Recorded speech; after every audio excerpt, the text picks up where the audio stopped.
నమస్కారం NS news కి స్వాగతం. నా పేరు ఉషా. ముందుగా ముఖ్యాంశాలు. కోటపల్లి మండలంలోని ఏదులబందం గ్రామంలో ఇసుకలో కూర్చొని విద్యను అభ్యసిస్తున్న విద్యార్థులు.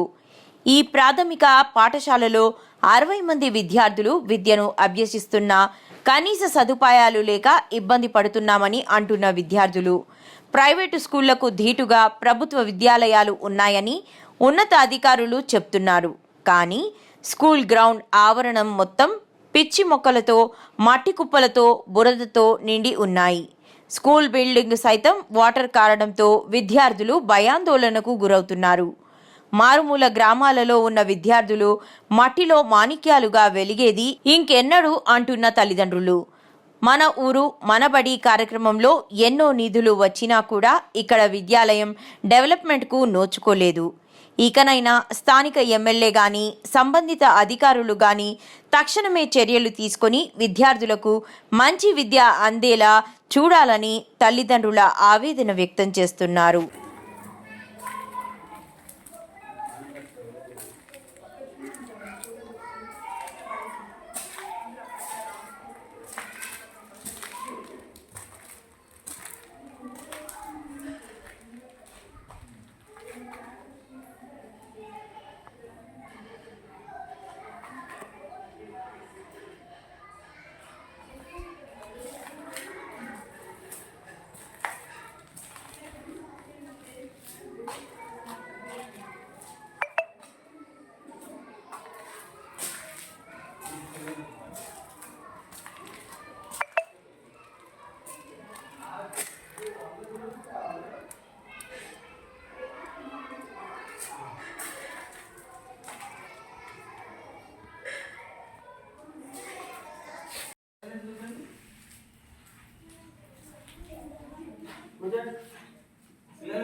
నా పేరు దుర్గం రాజేష్, విలేజ్ ఎదులబంధం. మరి మా ఎదులబంధం హై స్కూల్లో మరి గత వారము 10 రోజుల నుంచి కురిసే భారీ వర్షాల వలన నాణ్యత లేక స్కూలుకు మీదికెళ్ళి చిన్నగా రంధ్రాలు పడి జల్లు రావడం, సుమారుగా మినిమం 60 మంది పిల్లలు ఆ స్కూలుకు ప్రతిరోజు రావడం జరుగుతుంది. కానీ దీన్ని ఎవరు కూడా స్పందించడం లేదు. కాబట్టి దయచేసి గౌరవనీయులు మరి వివేక్ వెంకటస్వామి గారికి, ఎమ్మెల్యే గారికి మేము మా విన్నపం కొద్దీ ఈరోజు ఉదయమే మేము పత్తి చేనులలో ఉండగా కూడా ఆ స్కూల్ లెక్చరర్ నాగరాణ్ మేడం గారు కూడా మమ్మల్ని పిలిపించి పరిస్థితికి ఇది పిల్లగాళ్ళకు రేపు ఏమైనా జరిగితే సమస్యలు ఉన్నాయని చెప్పి మమ్మల్ని కోరడం జరిగింది. అదే దానికోసమే మేము కూడా స్కూల్కి వెళ్ళి అందరం చూసి మరి ఇంత దారుణంగా కట్టిన ఈ బిల్డింగు, ఇంతకుముందు ఉన్న భవనం కూడా ఇంతకుముందు స్కూల్ని ఒకటి పడగొట్టడం జరిగింది కడతామని, అది కట్టలేదు ఒకటి. మళ్ళీ ఇప్పుడున్న స్కూలు నాణ్యత లేక కరెక్ట్గా లేదు. కింద పిల్లగాళ్ళు సాపలు, సంచులు, వరకులు, బరకాలు వేసుకుపోయి కూర్చునే పరిస్థితి ఏర్పడ్డది. దీన్ని అదనంగా దృష్టిలోకి తీసుకొని ఎమ్మెల్యే గారు దయచేసి మా పిల్లలకు సుమారుగా 60 మంది పిల్లలు ఉండడం జరిగింది, వాళ్లకు ఇంకొక కొత్త భవనము ఏర్పాటు చేసి మరి ఆ పిల్లలకు అనుకూలంగా ఇప్పటి వరకు అంగన్వాడీ కేంద్రం ఉన్నది, ఈ స్కూల్లో ఉంటే ఖచ్చితంగా డ్యామేజ్ జరిగే అవకాశం ఉన్నది. కాబట్టి త్వరలో మీరు ఇంకొక భవనం నిర్మించి మా పిల్లలకు ఇక్కడ ఉన్న తల్లిదండ్రులకు కానీ ఏ సంక్షేమం కోసమైనా మీరు దయచేసి చేయగలరని మా యొక్క మనవి.